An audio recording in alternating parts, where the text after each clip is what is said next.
Muito bem, irmãos. Voltando aqui agora para o nosso momento de ministração da Palavra de Deus, queria compartilhar um texto que se encontra no livro de Filipenses, capítulo 3, os versículos 7 e o versículo 8. Filipenses, capítulo 3, os versículos 7 e o versículo 8, que nos diz: mas o que para mim era lucro, isto considerei perda por causa de Cristo. Sim, deveras considero tudo como perda por causa da sublimidade do conhecimento de Cristo Jesus, meu Senhor, por amor do qual perdi todas as coisas e as considero como refúgio para ganhar a Cristo. Amém, querido? Eu dei o título a essa mensagem: o valor verdadeiro está na salvação. Que esse seja um tempo assim, onde o Espírito Santo de Deus venha ministrar as nossas vidas através da boa, perfeita e agradável vontade de Deus, em nome de Jesus.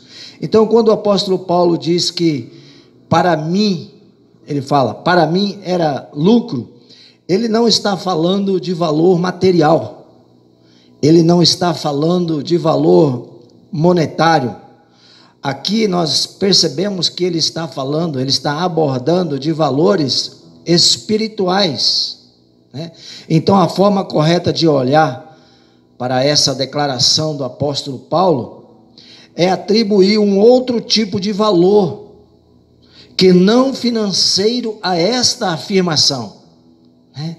Quando ele diz lucro, certamente tinha seus valores, era importante, sim, mas deixou de ser importante para ele, né? Tudo isso por causa de uma experiência que ele define como conhecimento de Cristo, meu Senhor. Está aqui no versículo 8. Mas quando eu olho nesse texto, eu vejo que ele acrescenta aqui uma palavra-chave para tudo isso. Ele fala assim: sublimidade. Essa sublimidade significa manter-se sobre, se sobressair, destacar-se, estar acima, superior em autoridade ou poder. Isso é sublimidade. Paulo está dizendo que por causa do conhecimento daquele que sobressai a todas as coisas em sua vida, Cristo Jesus, nosso Senhor. Então, Paulo apresenta o lugar de Cristo na sua vida. Agora, aquele que se sobressai a tudo, entrou na vida dele. Então, aquele que se sobressai a tudo, entrou na minha vida e se tornou o mais importante para mim, é o que ele está dizendo. E as outras coisas perderam a importância. Então, diante da importância que Jesus passou a ter sobre a vida de Paulo, né? Paulo não está falando um assunto só quando nós olhamos aqui nesse texto, né? No versículo 8, ele diz: considerei tudo perda. Mas se nós olharmos aqui os versículos anteriores que nós não lemos, que eu vou estar lendo agora os versículos 4, 5 e 6, que diz assim: bem que eu poderia confiar também na carne. Se qualquer outro pensa que pode confiar na carne, eu ainda mais, circuncidado ao 8º dia, da linhagem de Israel, da tribo de Benjamim, hebreu de hebreus, quanto à lei, fariseu, quanto ao zelo, perseguidor da igreja, quanto à justiça que há na lei, irrepreensível.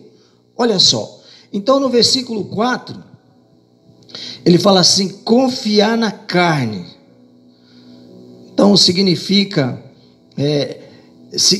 quer dizer que alguém que se exalta da sua habilidade.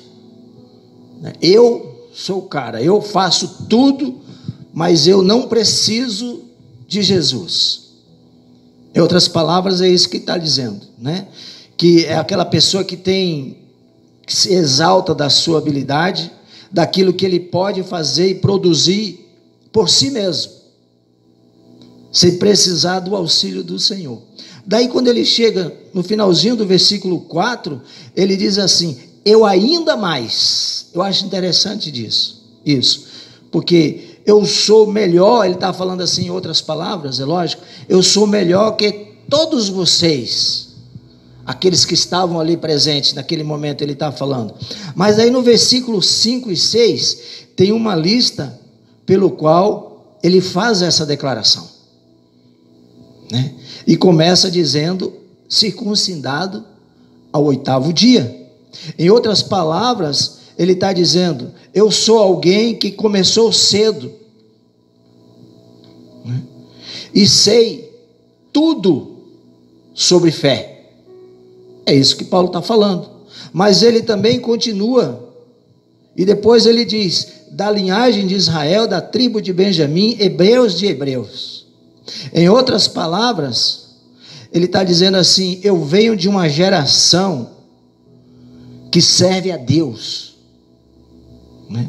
Então, se vocês se acham grandes, Paulo está falando ali para os ouvintes, eu ainda mais, né? Aí ele entra em outra declaração, quanto à lei, fariseu, né?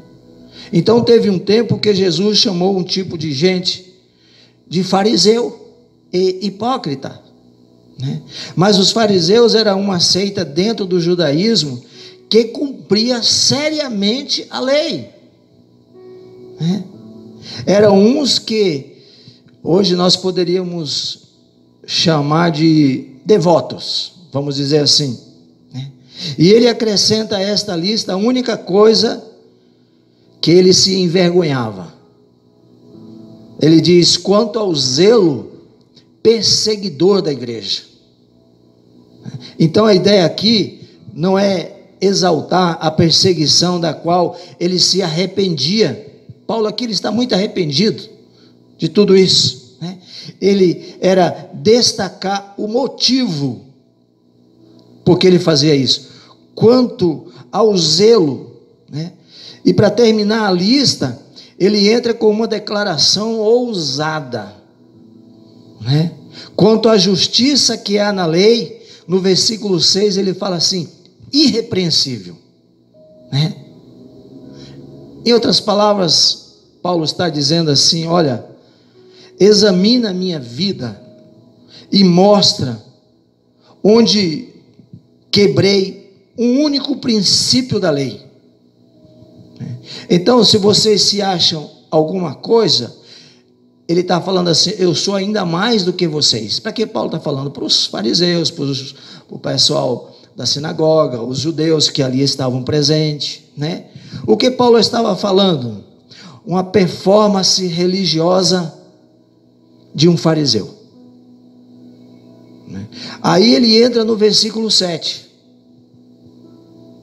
O que para mim tudo isso era importante, passei a considerar como perda, por causa da sublimidade do conhecimento de Cristo Jesus, meu Senhor. Que maravilhoso isso aqui, meus irmãos. Ele diz, não conheci apenas uma pessoa, mas conheci a Cristo, que está acima de qualquer outra coisa em minha vida. Que essa possa ser uma declaração nossa. Conheci a Cristo, que está acima de todas as coisas na minha vida, né? Paulo estava totalmente decidido a mergulhar na busca e na entrega total de Cristo, a Cristo, né? Para que nós existimos, né? Para buscar a Deus, né? Nós lemos lá em Atos 17, 27, que ele diz assim, para buscarem a Deus, se porventura tateando, o possam achar. Então quem busca alguma coisa tateando, apalpando, quem está disponível de visão. Deus nos criou com um propósito de buscá-lo, porque Ele queria que nós o encontrássemos.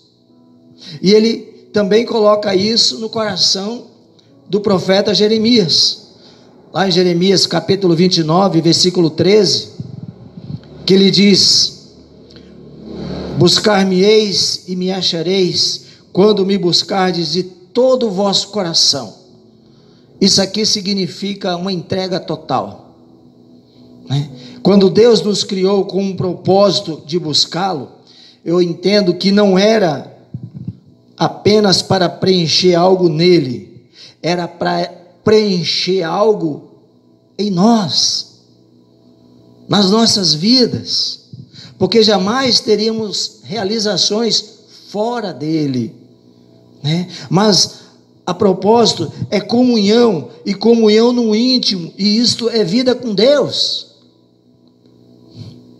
Que o apóstolo Paulo agora, ele entendeu o evangelho, ele entendeu o poder da salvação, que Cristo se tornou tudo para ele. Lá no Salmo 25:14, ele diz que a intimidade do Senhor é para os que o temem, aos quais ele dará a conhecer a sua aliança. Quando Adão pecou, a primeira pergunta de Deus foi: o que você fez, Adão? Onde você está? Deus estava perguntando: olha, o problema não é o que você fez, o problema é o que você fez que te levou para longe de Deus. A gente precisa pensar muito sobre isso, as consequências que muitas vezes nos leva para longe de Deus, né? Então a rota de redenção em Cristo Jesus não é só para desviar da condenação do inferno, não, é para nos colocar de novo nos trilhos de relacionamento e comunhão com Deus. Então Paulo ele faz essa rota, né? Ele se coloca nos trilhos de um profundo relacionamento e conhecimento com Deus. Para isso nós somos chamados, para termos esse relacionamento com Deus. Então o Senhor espera que eu e você vivamos para buscá-lo, e essa busca nos leve a um lugar de intimidade pleno com o Senhor. O Senhor olha e diz assim: eu vejo assim que Deus olha hoje para muitos e acaba dizendo assim: olha, vocês prosperaram financeiramente, já não tem mais o coração para mim, o seu coração já não é meu. Alguns de vocês prosperaram profissionalmente e já não se lembram mais de mim. Outros estão ocupados que já não têm mais tempo para mim. O problema da distração é que nós pegamos coisas boas e as valorizamos tanto quanto, além, aquilo que não deveria ter nada que fosse comparado ao valor da sublimidade de Cristo em nossas vidas. Então, que nada, meus irmãos, venha concorrer com o lugar de importância de Jesus nas nossas vidas. Por isso que o comprometimento tem que ser ainda maior. Um bom propósito, né, é aquele que precisa nascer no nosso coração, é aquele que tem que permanecer no nosso coração e agradar a Deus na nossa caminhada. Esse é o propósito, um estilo de vida com Deus, né? E para isso é preciso compromisso, é preciso buscar a Deus, congregar, servir ao Senhor de todo o nosso coração, né? Então amar a Deus de todo o coração é o maior mandamento da Bíblia, não é uma opção, nós entendemos que é uma ordem da parte do Senhor. Agora, há uma maneira de lidar com a ordem, porque o que Deus quer não é apenas que eu o buscasse, e sim que nós quiséssemos buscar Deus. É muito fácil às vezes estar em casa assistindo um culto ao vivo, um culto online, no todo nosso comodismo, nossa zona de conforto ali no nosso lar, né?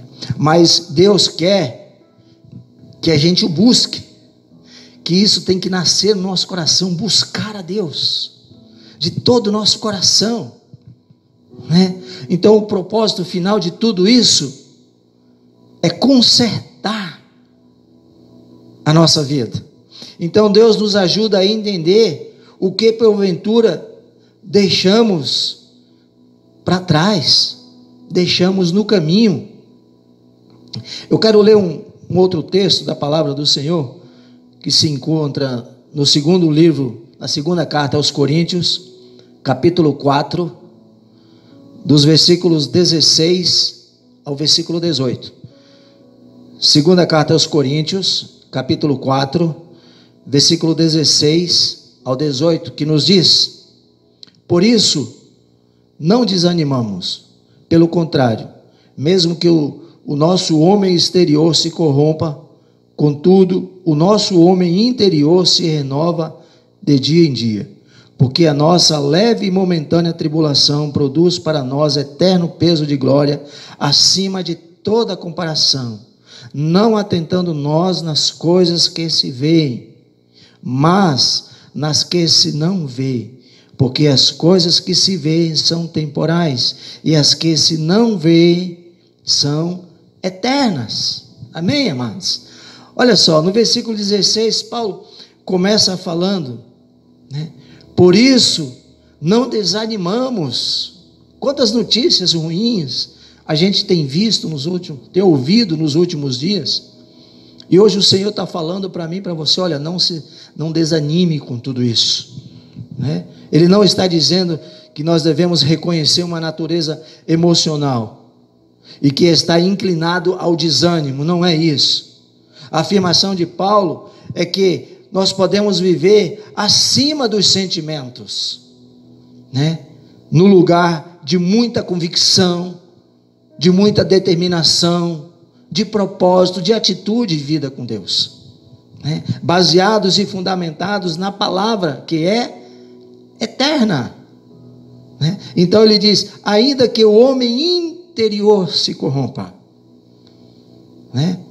Ele está dizendo: olha, do lado de dentro é possível se renovar diariamente, né?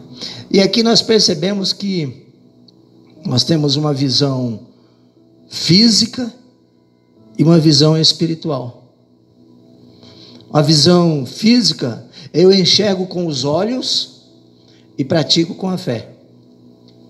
A visão espiritual é: eu enxergo o que está errado e pelos olhos da fé eu conserto o erro.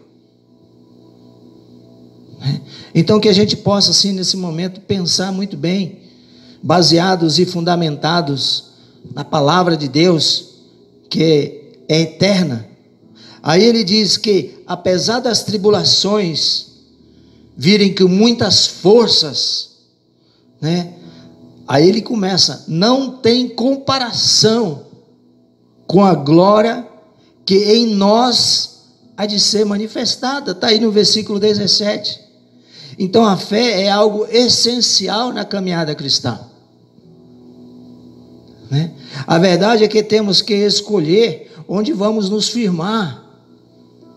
E para nós firmarmos, precisamos ter o capacete da salvação, que é a palavra do Espírito, palavra de Deus, a cada dia nos tornando mais envolvidos com a palavra, buscando entendimento, buscando crescimento, buscando conserto, buscando libertação, buscando um prazer novo de vida com Deus, né?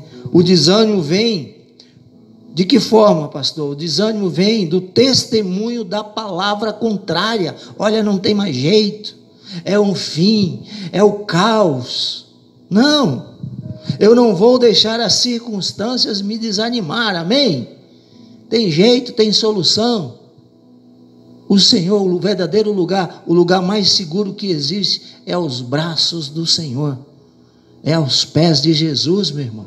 É só na presença de Deus. Então eu quero enxergar a materialização das promessas de Deus sobre a minha vida. Porque Ele diz que nada será comparado com a glória que em nós há de ser manifestada.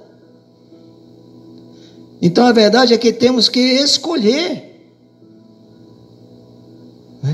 onde vamos nos firmar.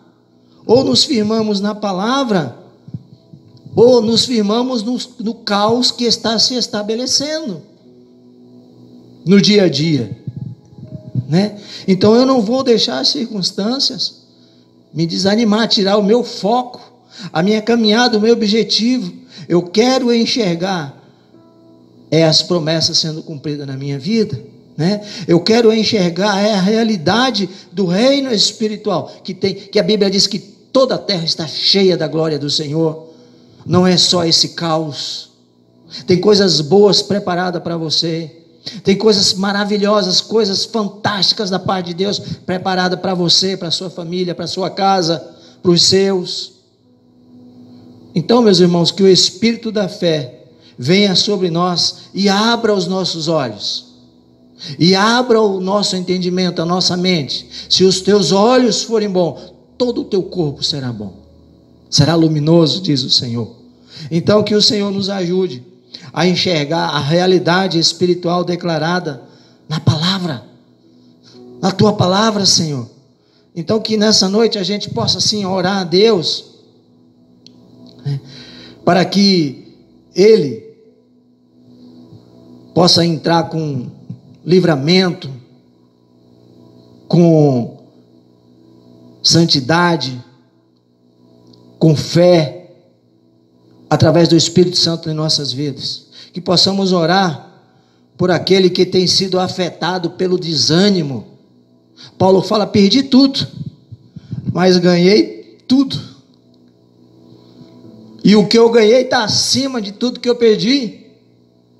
Ainda que o velho homem se corrompa, que ele está dizendo aqui, que o nosso homem exterior se corrompa, contudo, o nosso homem interior se renova de dia em dia. Deus está falando assim, é para você se renovar, não é para você ficar tomando partido, é para você se renovar no Espírito, diz o Senhor, para você ser cheio da palavra, para você levar uma palavra de ânimo, não ser mais um desanimado, não ser mais um abatido, que o Senhor o levante com a sua mão forte, em nome de Jesus, e para a glória de Deus, cada um nesse momento que esteja nos assistindo, seja vivificado através da palavra do Senhor, em nome de Jesus. Nunca esqueça que o mais importante é a sua salvação, e para isso nós precisamos ter esse bom propósito, que eu quero concluir falando novamente. O bom propósito é aquele que nasce no coração, que o bom propósito de atitude de vida nova com Deus possa nascer no seu coração, que permaneça no seu coração e que agrade a Deus, amado, em nome de Jesus. Tem jeito, tem solução, o caos vai passar, porque nada está comparado com a glória a ser revelada em nós, diz o Senhor. Em nome de Jesus, que você verdadeiramente possa ter convicção, possa ter uma fé inabalável. A palavra de Deus é propriedade do Espírito Santo, e eu peço ao Espírito Santo de Deus essa noite que possa entrar na sua vida, venha entrar na sua casa, na sua mente, no seu coração, e que você possa transmitir isso àqueles que estiverem à sua volta, aos seus familiares, dizendo: olha, tem jeito, e o jeito não é a vacina, não, o jeito é Jesus Cristo, a solução é Jesus Cristo. Paulo deixa muito claro também em outro texto: o viver para mim é Cristo, e o morrer é lucro. Por isso que eu perdi todas essas coisas e ganhei aquilo que é incomparável, é a sublimidade sobre a minha vida. Então, Eu quero ler novamente o versículo 17 aqui da segunda carta aos Coríntios 4. Não atentando nós nas coisas que se veem, mas nas que se não veem, porque as que se veem são temporais, e as que se não veem são eternas. E Deus está falando para mim e para você nessa noite: você não está vendo, filho, mas eu estou preparando coisas boas para você. O tempo de caos vai passar, o tempo de pandemia vai passar. Eu sou o Senhor teu Deus. Acalma o teu coração, filho. Não comece a fazer a coisa certa do jeito errado. Não comece a emprestar também a sua boca para pecar quanto aos outros, murmurando. Nós temos que agradar a Deus. É preciso compromisso. É preciso congregar, é preciso buscar a Deus. A solução está em Deus. Perdi tudo. Paulo fala, mas ganhei a Cristo, a sublimidade, aquele que está sobre tudo em minha vida. Que Deus abençoe a sua vida. Que o Espírito Santo de Deus possa encher o seu coração de temor, de alegria, nesse tempo de tanta expectativa, de tanta frieza. Que o Espírito Santo de Deus aqueça o seu coração. Tem jeito, tem solução, tem promessas de Deus para a sua casa, para os seus, para toda a sua família, em nome de Jesus. Que nessa noite a gente possa orar e fazer dessa oração novas atitudes em nossas vidas. Perdi tudo, mas ganhei a Cristo.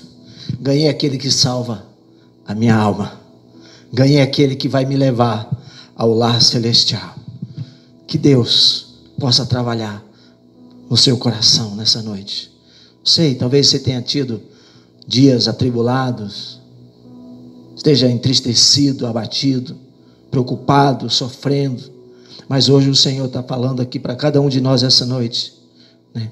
Nada é comparado à glória eterna. Nada, nada, nada, não tem comparação com a glória que em nós há de ser manifestada. Que Deus verdadeiramente continue trabalhando em sua vida em nome de Jesus. Eu quero orar nesse momento. Eu quero ter uma palavra de oração em nome de Jesus. Que aí você possa fechar os seus olhos, concordar comigo em oração. Senhor Deus, em nome de Jesus, Pai, nós nos colocamos diante do Senhor, te pedindo perdão, Senhor, porque muitas vezes, Deus, eu tenho visto pessoas sendo tomadas pelo desânimo, devido a tantas notícias ruins, Pai, devido ao caos da pandemia que se estabeleceu, Deus. Deus, mas nessa noite o Senhor nos traz aqui, Deus, para dizer que nada, Deus, será comparado com a glória que há de ser revelada em nós, Deus. Deus, faz com que pelos olhos da fé, Senhor, nós venhamos enxergar, Deus, que toda a terra está cheia da Tua glória, Senhor. Senhor, em nome de Jesus, entra nos lares agora, Pai. Trabalha na vida, Senhor, da família, Senhor, dos filhos, dos pais, dos casais que nesse momento nos assistem, ó Deus. Deus, em nome de Jesus, converte corações, ó Pai. Deus, que possa gerar um bom propósito em seus corações, ó Pai. Que esse propósito seja um propósito de firme caminhada com o Senhor, um propósito de vida eterna, Deus, um propósito, Deus, inabalável. O caos da pandemia, Senhor, há de cessar, mas a nossa vida com Deus há de continuar, Senhor. Pai, em nome de Jesus, renova, Deus, restaura, fortalece. E eu quero terminar com essa afirmação do apóstolo Paulo: perdi tudo,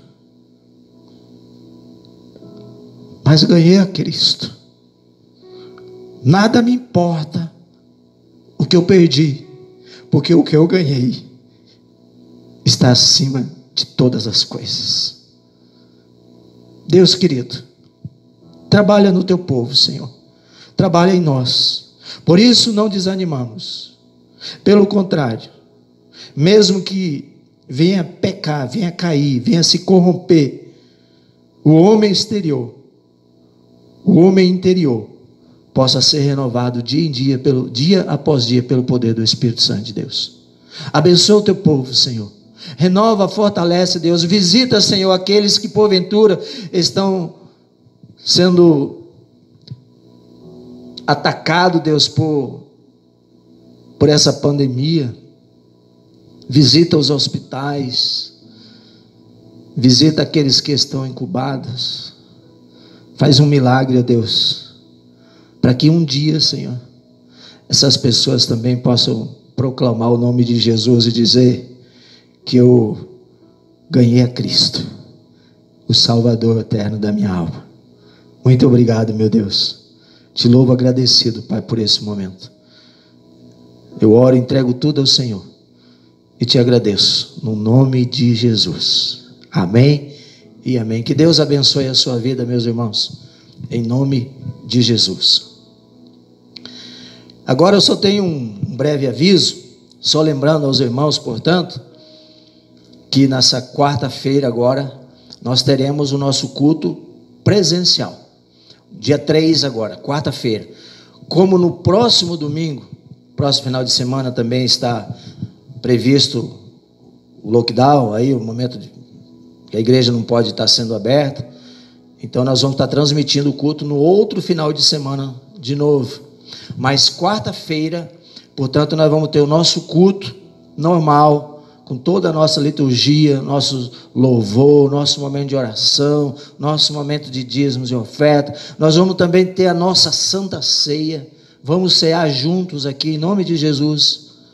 Na quarta-feira terá o culto infantil também, tá? Então eu queria assim que você se programasse, para nós estarmos juntos nesse culto no meio de semana.